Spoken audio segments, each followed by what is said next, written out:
Have Your Say. Thanks, Alice, and welcome to the programme. Well, Afghans will make history tomorrow when they go to the polls to elect a new president. It's the first time that a democratically elected leader will hand over to another.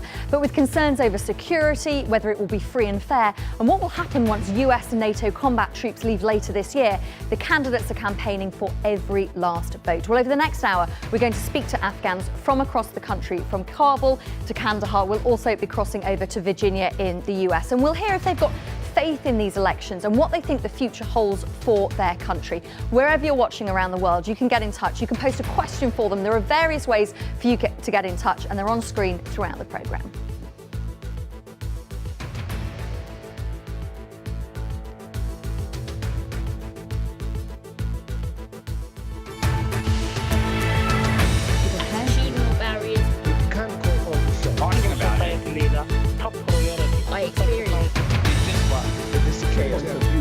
People are going to want to know. Let me say something.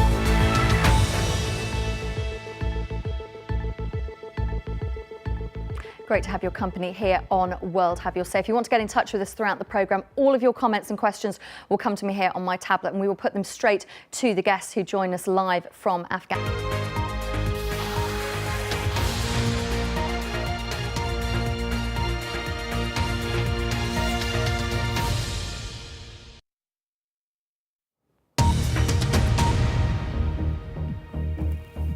Hello, this is BBC World News with me, Alice Baxter. Coming up in just a minute, World Have Your Say. First, though, we'll look at the latest headlines. An award-winning news photographer has been shot dead in Afghanistan. Anya Nidrahouse had been working for the Associated Press news agency. Her colleague, reporter Kathy Gannon, was also injured. Well, the shooting comes less than 24 hours before the polls open in Afghanistan's presidential elections. 3 men have been sentenced to death for the gang rape of a woman photojournalist in an abandoned textile mill in Mumbai. Well, they'd already been convicted of an earlier attack on another woman at exactly the same spot. Well, they're the first to be sentenced under tough new laws introduced after the Delhi bus rape in 2012. And the former motor racing champion Michael Schumacher is said to have moments of consciousness and awakening as doctors bring him out of a medically induced coma following a skiing accident 3 months ago. His agent said Schumacher was making progress.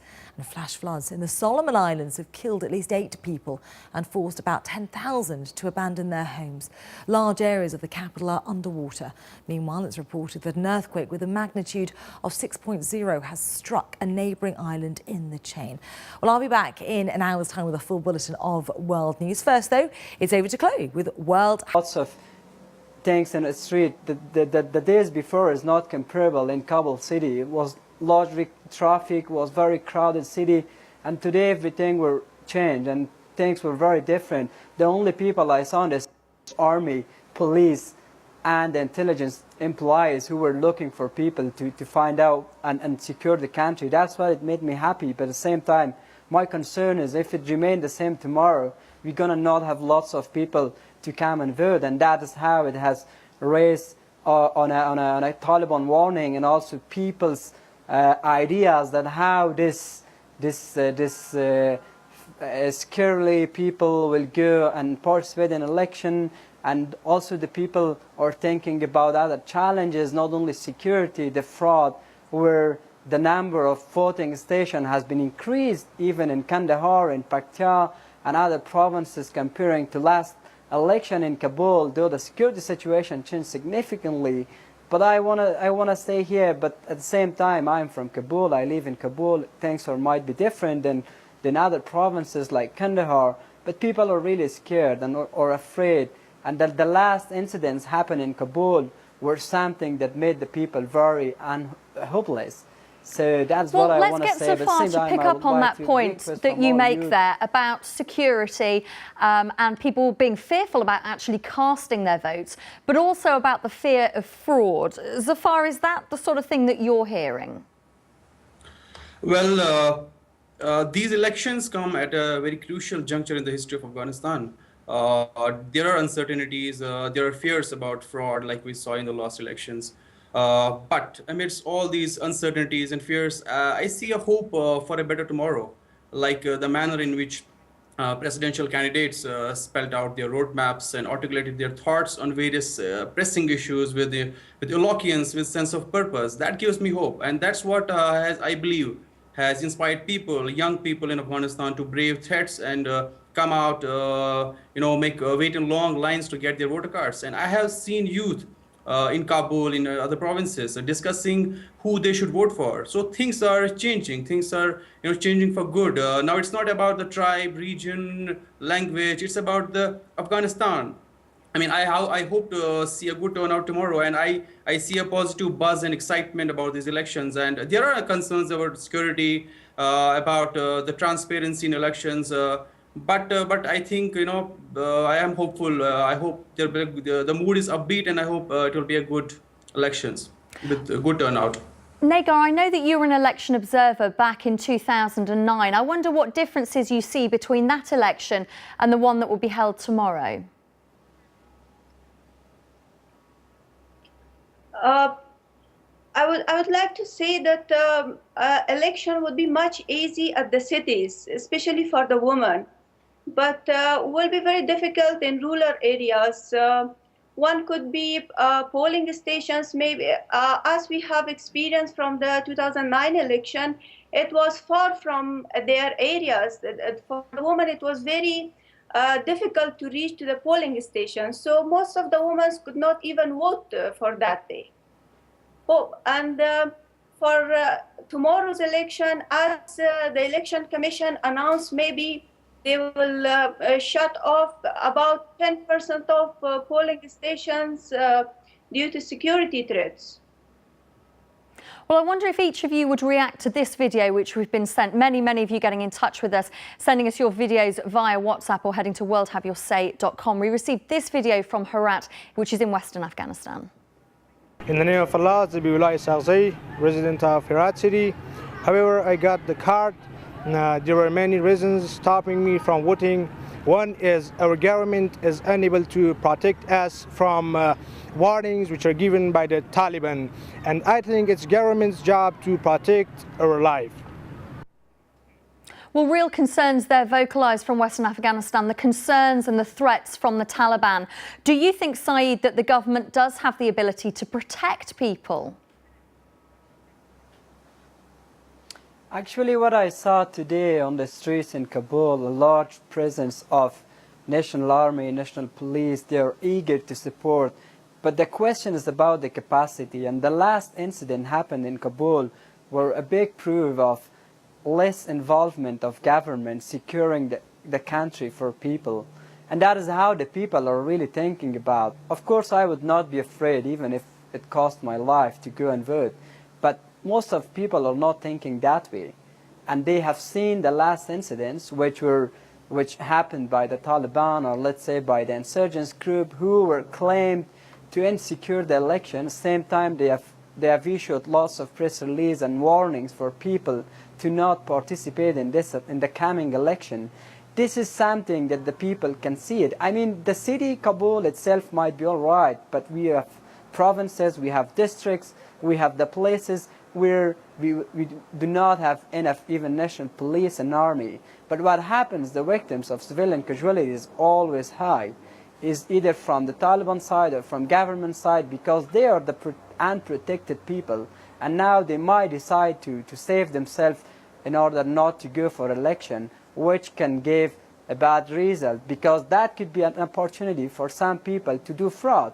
If there are less people coming to the voting centers, the boxes will not come back empty. There might be a chance for them to fill the box on behalf of anybody they want in their main interest. So that's another thing that the people are really afraid of.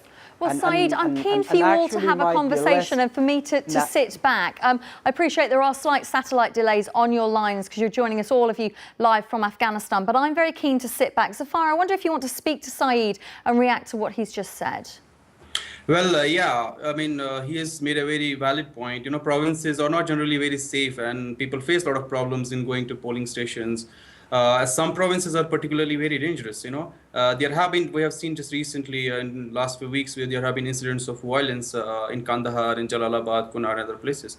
But at the same time, we have also seen massive election rallies in all these places. Like huge number of people turning out for these rallies. So that's how these provinces have been, and they're like tinderbox. You think it's all peaceful at one moment, and then suddenly a storm erupts. So it would be interesting to see how people go out to vote tomorrow. But I would like to add, there's a problem of capacity into, when we talk of Afghan forces. But I'm quite confident, like they will be able to protect elections and take over the responsibilities from international forces after the elections. So I mean, they have the capability, and they will develop the capacity and skill. Nagar, do you want to add your thoughts? Yes, sure. Another concern is fraud on the votes, because as one of the Afghanistan analysis network announced that there are around 10 to 12 million voters, but the Election Commission have issued around 21 million voting cards. So this is also a big concern that there will be huge number of fraud on the election day. Is it Sorry, do go ahead. So you're trying to get in so far. Yeah. Actually, I would like to add what Nigar said about fraud and irregularities.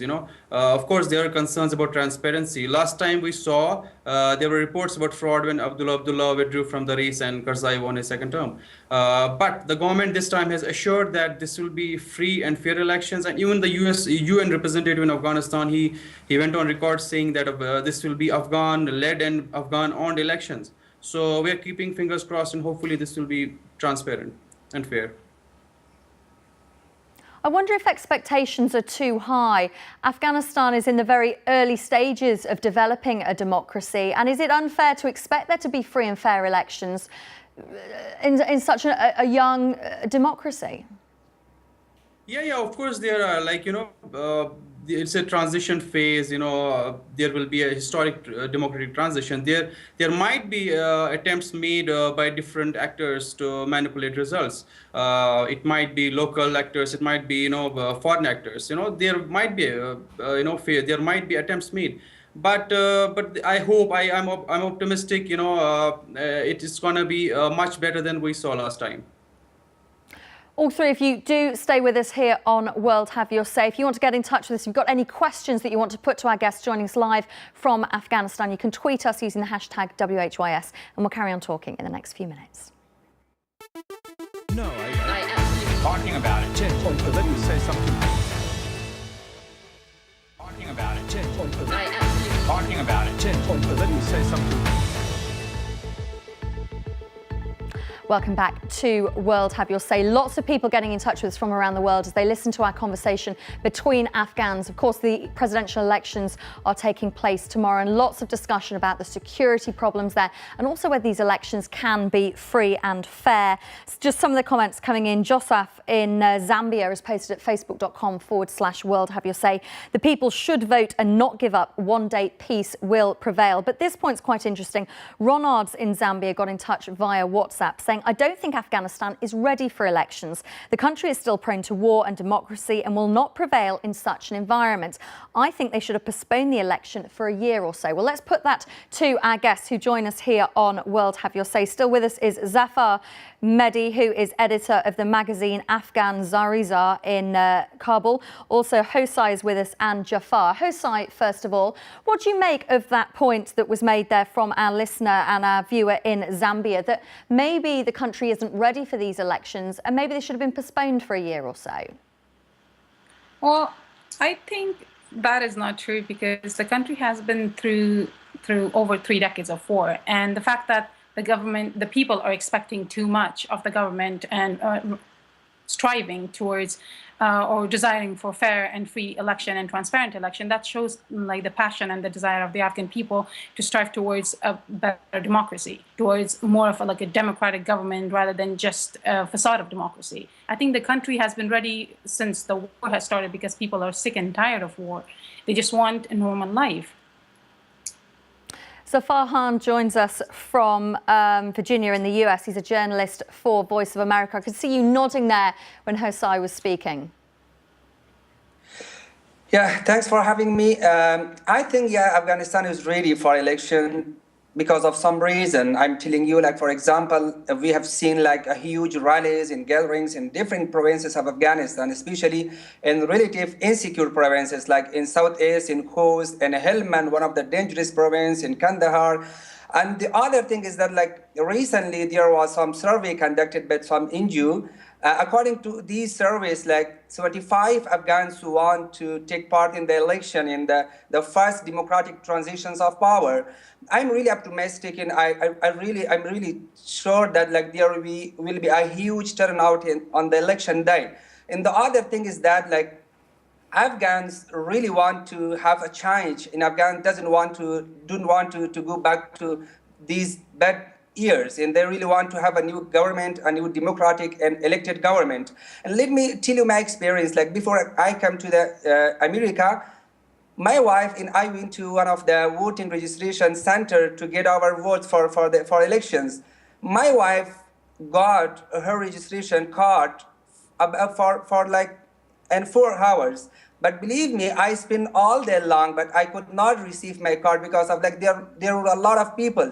So if you talk to young generation and to people, they really want to take part in the elections, and they really want to go to polling stations. I mean, Afghanistan is ready to hold the election. Karzai, I know that you have set up a Facebook group called Peace Coming Soon in Afghanistan. Tell us a little bit about that. Well, it started basically, I launched that Facebook page. Basically, it came from a frustration, personal frustration, how every candidate is campaigning and just basically telling people why they should run for why they should be the president of the country, in simple words. But they wouldn't convey the message of, even if they are not voting for that specific candidate, they should be voting in general. That's their right. It's not a choice, it's their right. And so I just started that page, and that page basically just to spread virtual awareness, because media plays a big role in Afghanistan, and it has been, and to an extent comparing to other countries, it's really, we've gotten enough freedom. Relatively speaking. It's interesting, as you speak, we can see some of the pictures there. One person in Kabul saying, if you don't vote, don't complain. Lots of pictures from your Facebook page talking about their vote for a better Afghanistan from people all around the world. Does that bring you comfort that you feel you're getting that support from all around the world, that people are behind you? I can see that Zafar is nodding there. Yeah, for me personally, I feel that because it's these people, these common people, they're not in the government, they're not in political parties. There's a support outside, and it's not political. And these people who actually joined the page, almost 99% of them, they agree with that. And some people have sent me their own personal photos. And last week, a few days ago actually, a person sent me 7 photos of their friends, just like, can you please post this? This is me doing my part in the Netherlands. I'm an Afghan, and I want to convey a better picture, a better narrative of Afghanistan. I want to change that. So this is me doing my bit. Jeff, I'll speak to Karzai because I can see you nodding away. Yeah, I think, like, like, there are some concerns in terms of fraud and security, but like, people are determined, or people decided to have changes, to elect. Despite, like, there are some attacks of Taliban and violence and other security, but like, as I told you before, like, as we have seen a huge rallies and gatherings in different provinces, it means, like, people really ready to take part in the elections. So there will be some kind of concerns in terms of fraud. Of course, like, like, there is no international observer in the election compliance commissions, and there are no international observers. So as we had last elections, so there will be some kind of concerns. But I think Afghanistan does not have any other option but to do the elections. Well, let's pull up this video because it links into what you're saying. Jafar Rimmel, who is a journalist in Lahore, sent us this question. There's a lot at stake for Afghanistan next year. And so no doubt that these elections are significant. But if your election is so deeply flawed, what kind of democracy will Afghanistan be ushering in? Well, let's put this point to Idris, who joins us now from the American University of Afghanistan. He's a student there. Idris, do you think that that viewer from Lahore has a point? Hi. First of all, I'd like to send my greetings to all BBC viewers, and also would like to show my commitment by showing this card that I will take part tomorrow for the votings. Well, if we see the elections all around the world, including in Pakistan, every election has got some level of flaws and some level of problem in it. But overall, the solution for democratic system is to have an election and elect a new leader through elections. And in this election, Afghans are very hopeful, and we can see the symptoms that the government and international community and the society in Afghanistan are taking this election very seriously, and hopefully it will be less flawed election in comparison to 2010 or 2009 elections that we had. The reason is that the new election commission has experience of the past elections, and now the last 2 months of campaign has showed that candidates are working hard and have increased their number of monitors to focus on having a transparent election. Karzai, I can see you nodding away. Yeah, I agree that the fact that there is a lot for Afghanistan on stake is just like there is no other option, and no country has election that is 100% transparent. There's some sort of institutionalized corruption or fraud that's going on.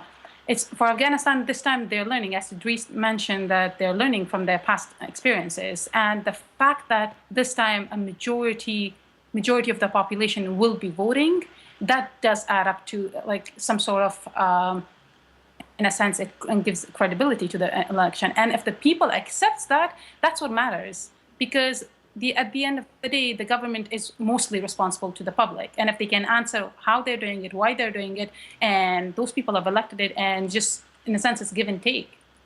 Well, as you speak to us, so many people getting in touch with us from all around the world. You talked there about the number of people who are voting. Bastrak in Afghanistan has tweeted us using the hashtag WHYS. We are ready, more ready than 2009. Based on a survey, 70% of people will vote tomorrow. It will mark a new day in Afghan history. Another interesting comment, Mohammed in Sudan via WhatsApp says, I don't think Afghanistan can cope. The world sees bombs and attacks, and the Taliban is waiting for another chance to rule. If you want to get in touch with us, Twitter is the place to go, hashtag WHYS, or head to Facebook, facebook.com/World Have Your Say. And we'll carry on talking in the next few minutes. Do stay with us here on World Have Your Say.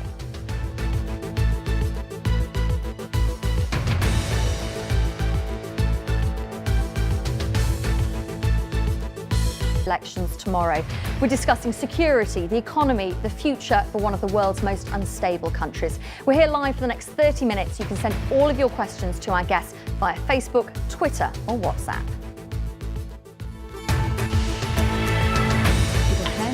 Barriers. You can't call all the shots. Talking about it. Leader, top priority. I experience.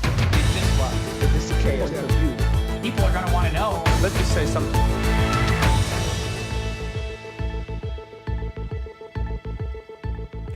Well, our conversation is getting lots of pickup on social media, and many of you getting in touch with us from all around the world. We're getting calls, tweets and Facebook comments from Uganda, Nigeria, the Solomon Islands, the UK, Ethiopia, Afghanistan, Germany, Pakistan and Ethiopia. Do keep your comments coming into us and we will put them to our guests. We're joined now by three women to carry on this conversation. Karzai is with us. She set up a Facebook group looking at the election, encouraging people from around the world to vote. Nagar Ismail works for a security think tank in Kabul called Afghan Justice. And Ozala Ashraf Nimat is a PhD student at the School of Oriental and African Studies here in London.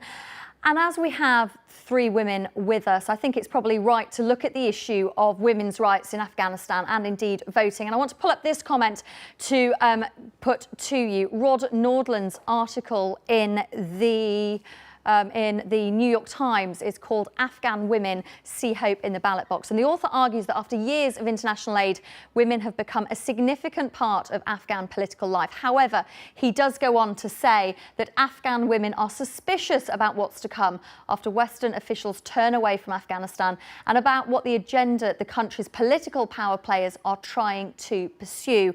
I wonder, Orzala, first of all, whether you agree with that. Do you have concerns about what happens after US and NATO troops leave at the end of this year? Do you have faith in what the politicians are going to do for women?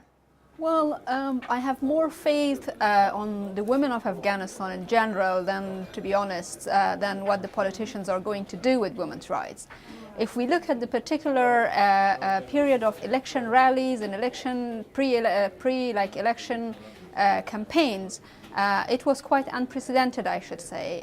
This campaign was more focused, like every and each candidate, including the most conservative candidates, they had their voices about women and they all showed their commitment and support in words on ensuring that women's rights will be guaranteed. Looking into it in terms of the role of the international community, I have been one of the people in Afghanistan who always insisted to convey this message to the world that the struggle of women in Afghanistan did not begin with the intervention and it's not going to end by the withdrawal of the troops. This struggle has been there for a very long time and it will continue. Maybe the level, the scale, maybe the shape of it will be changed, but this will not mean that the women of Afghanistan will surrender or give up by any kind of threats or any kind of challenges that will face them.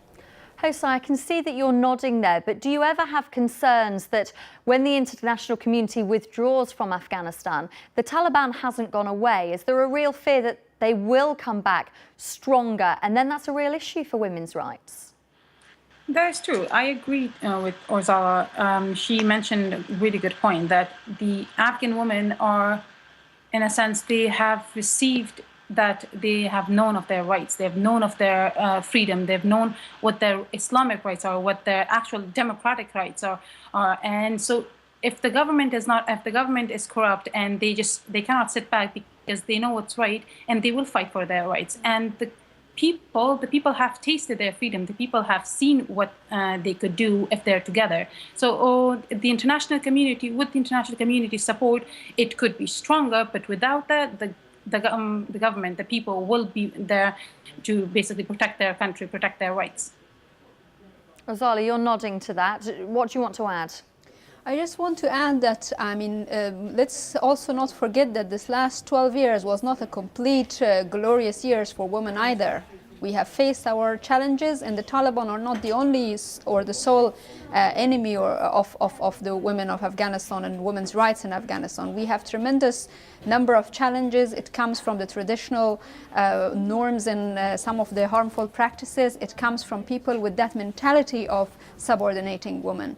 So this struggle is ongoing, and it's within the system and outside the system. So it's only with, as Karzai was mentioning, with unity of women themselves and their families and their supporters that we can continue this struggle.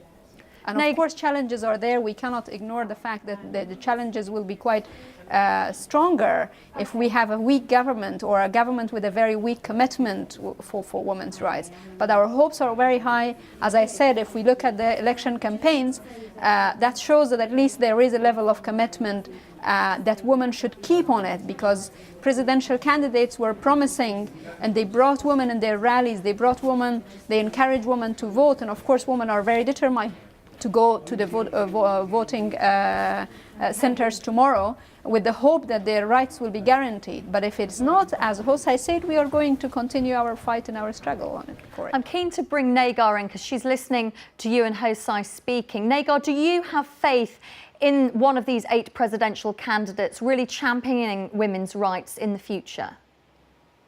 Yes, I do believe, as they were saying at their campaigns, that they will protect women's rights. And of course, now the women of Afghanistan are aware from their rights. So if they will not commit to their promises, so of course we are able to take from them. Hossein? Yes, I agree, because it's the point, like, there are educated people. The diaspora has returned, and they will strike against the government. They will basically hold the government responsible, because the ones it shows on the Facebook page as well. If you don't vote, then don't complain. And the people who will vote, they will stand there. They will want what the government will do for them. And if they don't, they will stand in front of the thing like, I voted for this specific person or for this specific government, and if we didn't get that, then you don't deserve to run the country. You don't deserve to be our representative. You don't deserve to be the leader. So the people who vote, which is more than 70% or about 70%, is basically those people who know that the government can do something for them. They believe that these citizens, these candidates are able to do something for them. So that the fact that these people stand there, they are jeopardizing their life, their security, their family. They don't know what's going to happen to them after they go back home after voting, but they believe that if they don't vote, the future could be even worse. Ozala, would you agree that the key to women's success in Afghanistan comes down to education, and the number of girls who are being educated is still incredibly low in Afghanistan, isn't it? Yes, of course. I mean, education is the key. Education, awareness about the rights, about women's rights, not only for women, but for men and women in the country. It's the key, because I mean, lots of the harmful practices are happening in situations where traditional norms and traditional kind of mentalities, I'm specifically talking about the harmful side of the traditions, are leading these kind of actions. If there is more awareness, if there is more education, of course the chances for a better life for women and more equal opportunities for women will be there. There are, I mean, if you look at if we compare the situation with the period of civil war, where Afghanistan was fallen to the civil war, if we compare the situation, of course, with the years of the Taliban time, when education was completely forbidden, we are doing much better now. We have more girls in the schools, of course. We have more opportunities for girls to go even abroad for higher education. These are opportunities that are there, but this doesn't mean that we are completely satisfied with what we have. There is tremendous need for commitment by Afghan government, for commitment by Afghan people, and also for commitment by the international community to ensure that these initiatives, particularly these development programs like education, like access to health, to justice, to human rights, are supported as mechanisms to ensure that the country is stabilized. Because if we look into the security and stabilization and also these social aspects, they are like complementary to each other. It's not that we cannot have one in the absence of the other, or the other way around. Hossein, we hear they're talking about the responsibility of the Afghan people. You've already touched on the idea of the mentality and the idea of encouraging women to stand up for themselves, something which historically hasn't happened in Afghan society. So how do you change that mentality culturally and within a society, not politically, but within the people? It's basically creating a chain of awareness. And the reason why I came up with the idea, or the reason why my group came up with the idea of using social media, because the youth is using media in many ineffective ways. And so the fact that Facebook and these things could be used in such a way is like basically raising the awareness, like you can vote and your vote will matter. Not many people believe that. And we've got many comments saying that the voters who count the vote, they matter, not the people who vote.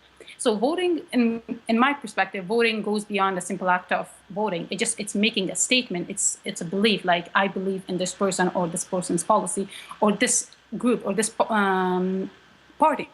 So it's the awareness can do so much. The awareness, yes, contextually and within the context of Afghanistan, can raise the educational level to a higher extent.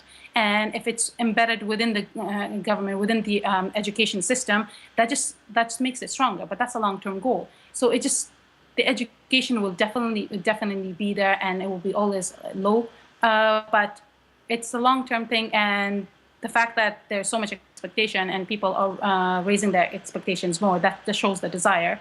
And it's only 13 years. And we haven't been through such a long time where people are like, government and Afghanistan as a lost cause in a sense. But it's not. It's only 13 years. Well, people all around the world are watching this programme. They're reacting to what you are saying. We've been sent many videos throughout the day here on World Have Your Say. Many of you getting in touch with us now via WhatsApp. Karishma in New Delhi gave us her take on the situation in Afghanistan. It's been incredibly difficult. It's the first time in the 7 years that I've worked there that I've really felt hopeless about the situation in the country. And that's why these elections are more important than ever. I really hope, for the sake of the Afghan population, that they really get a government that's going to look after them, that's going to look after their security and build a strong and prosperous future for them. They've suffered for a very long time, and I really feel that the country can do so much, the people can do so much if they just have the right governance. Well, Idris has joined us again. He's a student at the American University of Afghanistan. And we heard there from our contributor in New Delhi about a sense of hopelessness and the need for the Afghan people to have a strong government to move them forward. Do you get a sense of hopelessness at all? Well, we are currently at a situation of stalemate in the country, but I think this election has brought rather loss of hope for the Afghan people, especially for the youth generation. Currently, for this election, there are two expectations. One expectation comes from the older generation, who are more concerned about stability and security, and they are mostly worried about the change because in the past, whenever they have experienced a change, that change has brought some sort of problem for their lives. But the younger generation rather is more expecting the new government to bring opportunities for their education, to bring opportunities for employment, and eradicate corruption. So in Afghanistan, since around 70% of the population is less than 30 years old, so mostly people are hopeful for this election, and that's why people like youth like me or my friends are going to take part in this election with enthusiasm. Hosai, do you think it is the younger generation that's more optimistic about the future than the older generation? I actually believe that the one thing that a lot of people don't see in Afghanistan and they don't know about the Afghans is that no matter how many buildings hit the ground, the Afghan spirit stands strong. It just, with each and every day, it just grows and it strengthens and strengthens.